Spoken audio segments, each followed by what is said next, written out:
How do you look at this whole thing in terms of how sustainable this is? I mean, you don't want to chase games. We talk about it a lot for sure, but the resolve and the courage, I guess, or whatever you want to call it, these guys have it, and they continue to play hard. So I didn't mind our start. I mean, we were down 2-0 off 2 deflections. Part of that is detail about making sure you're in shot lanes and under sticks at the front of the net, but I didn't mind our start other than the score.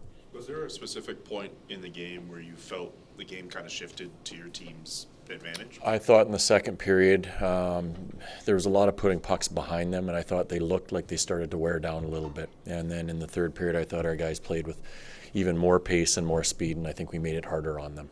So what does it say about Dustin, him putting those first 2 behind him and being like a wall the rest of the way? Yeah, I think that's what makes him a good goaltender. Like, he's got an unflappable swagger, if that makes any sense, where whether he's let 5 or 6 in, doesn't change him. If he lets 1 in, doesn't change him. If he lets none in, doesn't change him.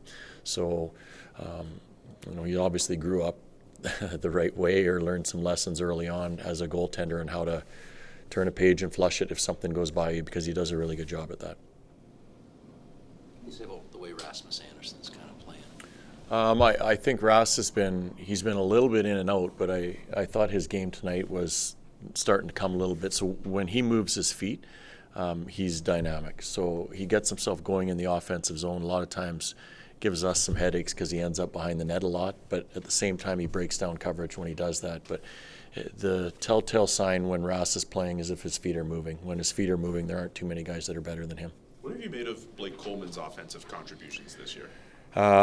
He's been clutch or key for us.